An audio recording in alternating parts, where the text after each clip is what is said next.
જય શ્રી કૃષ્ણ મિત્રો, આ વિડીયોમાં સાંભળશું જેઠ મહિનાના વદ પક્ષમાં આવતી સંકષ્ટ ચતુર્થી વ્રતની વિધિ, તેનું મહાત્મ્ય, આ દિવસે કરવાના ઉપાયો અને કથા વાર્તા।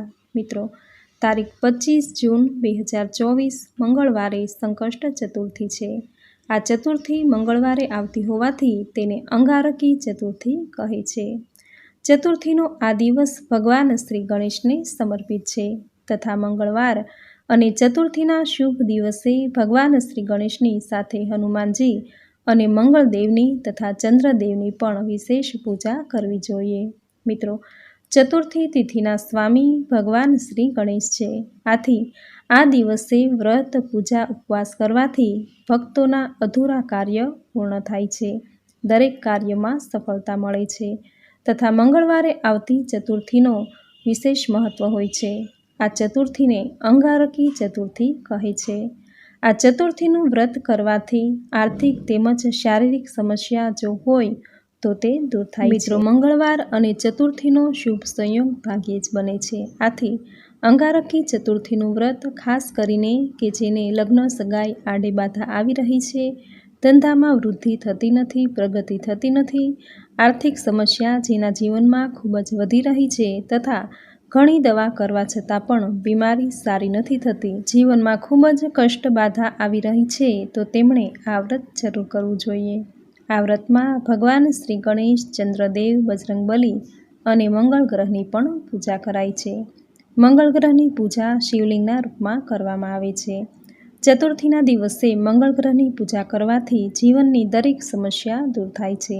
આથી જ આ દિવસે વ્રત, પૂજા, ઉપવાસ કરી શિવલિંગ પર જળ, દૂધ, ફળોનો રસ, ઘી વગેરેથી અભિષેક કરવો જોઈએ, જે કરવાથી જીવનની દરેક નકારાત્મકતા, દોષ, બાધા વગેરે દૂર થાય છે। ભગવાન શ્રી ગણેશ તેના ભક્તોની મનોકામના પૂર્ણ કરે છે। તો મિત્રો, આ હતું સંકષ્ટ ચતુર્થી કે મંગળવારે આવતી અંગારકી ચતુર્થીનું મહત્વ। હવે જાણીશું સંકષ્ટ ચતુર્થી વ્રતની પૂજન વિધિ। મિત્રો, દર મહિને 2 ચોથ આવે છે, સુદ પક્ષમાં અને વદ પક્ષમાં। સુદ પક્ષમાં આવતી ચતુર્થીને વિનાયક ચતુર્થી કહે છે અને વદ પક્ષમાં આવતી ચતુર્થીને સંકષ્ટ ચતુર્થી કહે છે। આ ચતુર્થી જો મંગળવારે આવતી હોય તો તેને અંગારકી ચતુર્થી કહે છે। મિત્રો, સુદ પક્ષમાં આવતી વિનાયક ચતુર્થીની પૂજા મધ્યાહન સમયે કરાય છે અને વદ પક્ષમાં આવતી સંકષ્ટ ચતુર્થીની પૂજા સંધ્યા સમયે કરાય છે। આ ચતુર્થીમાં ચંદ્ર દર્શનનું વિશેષ મહત્વ હોય છે। આમ સંકષ્ટ ચતુર્થીનું વ્રત સૂર્યોદયથી શરૂ થઈ ચંદ્ર દર્શન પછી જ સમાપ્ત થાય છે। સંકષ્ટ ચતુર્થી એટલે સંકટનો નાશ કરનારી તિથિ। ચતુર્થીની આ તિથિ એ ભગવાન શ્રી ગણેશની જન્મતિથિ છે।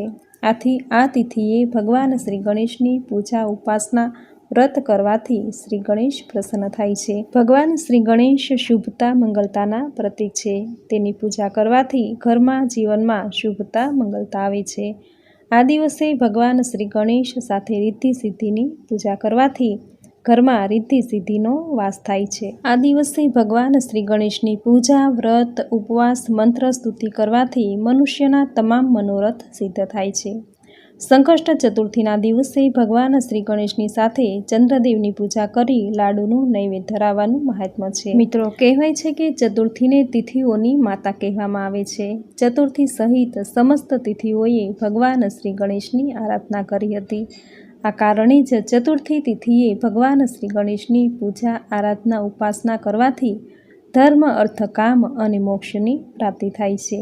સર્વે સંકટ દૂર થઈ સુખ, શાંતિ, સમૃદ્ધિનો વાસ થાય છે।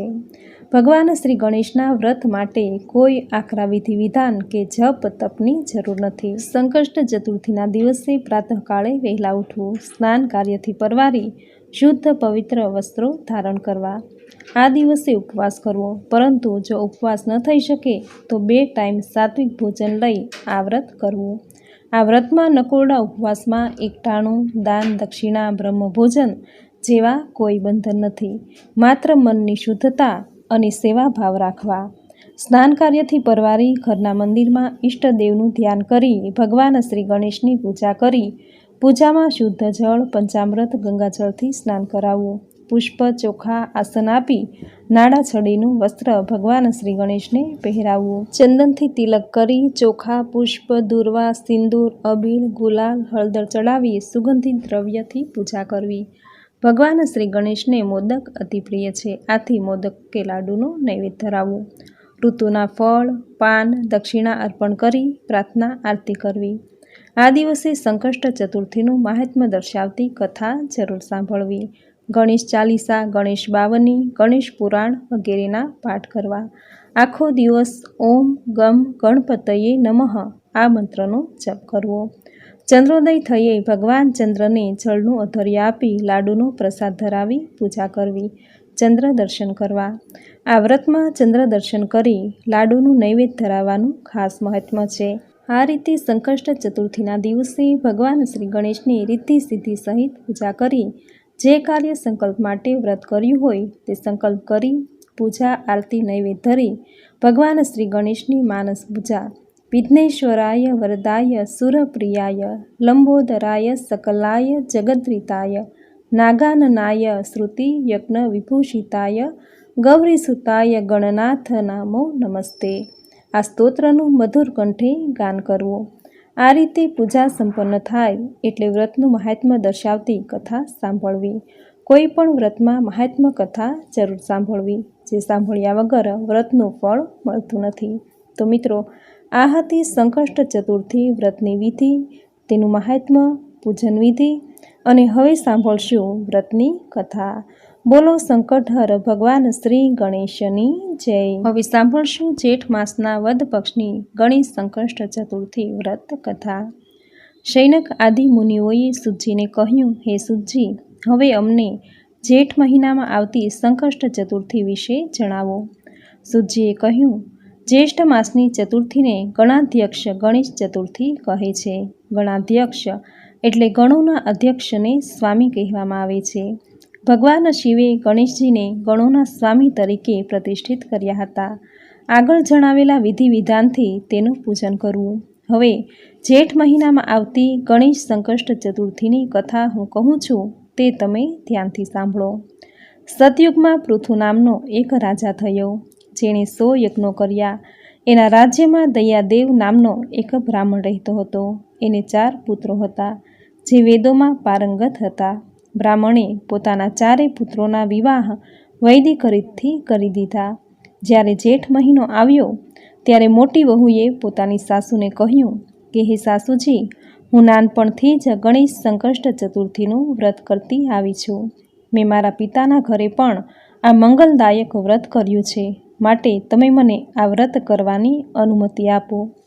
વહુની આ વાત સાંભળી સસરાએ કહ્યું કે, વહુ, તું બધી વહુઓમાં મોટી અને શ્રેષ્ઠ છે. તને કોઈ પણ પ્રકારની કોઈ અસુવિધા નથી અને ન તો કોઈ કષ્ટ છે. આ ઉંમર ખાવા પીવાની છે. તું વ્રત શા માટે કરવા માંગે છે? આ ગણપતિજી કોણ છે? વળી તને એની શી જરૂર છે? તેણે વહુને વ્રત કરવાનું ના કહી દીધું. થોડા સમય બાદ મોટી વહુ ગર્ભવતી બની.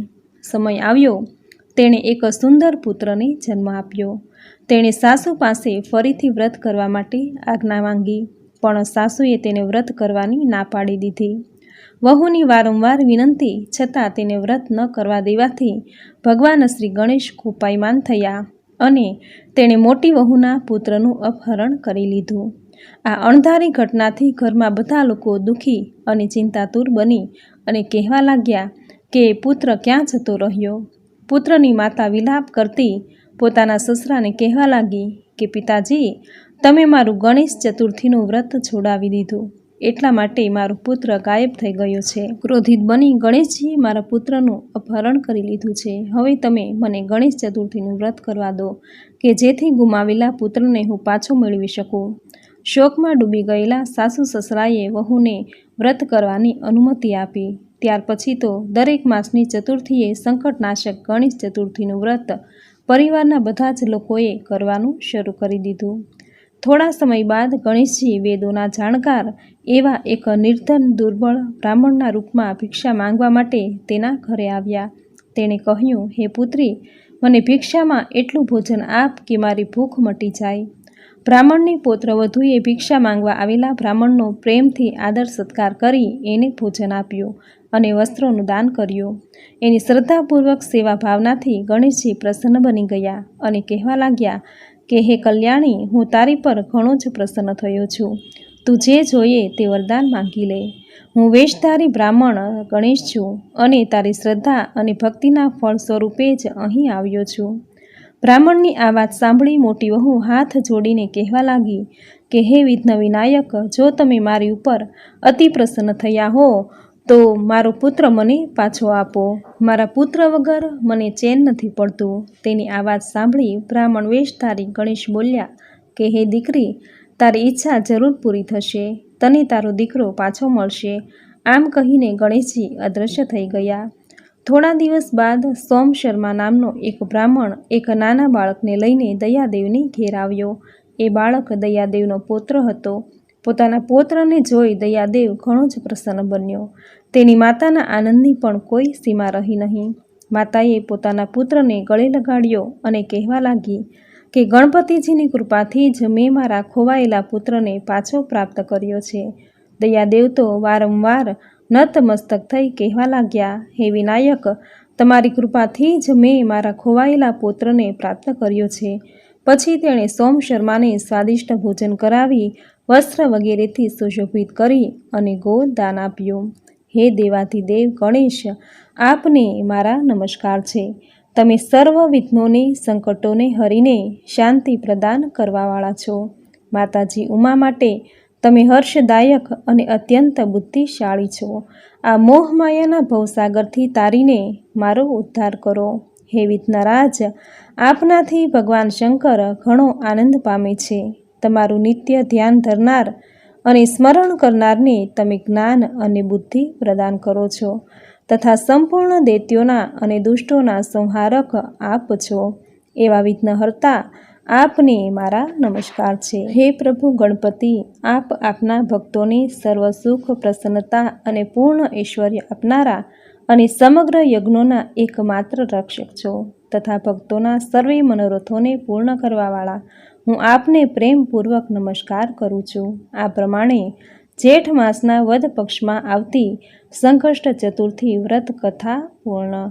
બોલો ભગવાન શ્રી ગણેશની જય.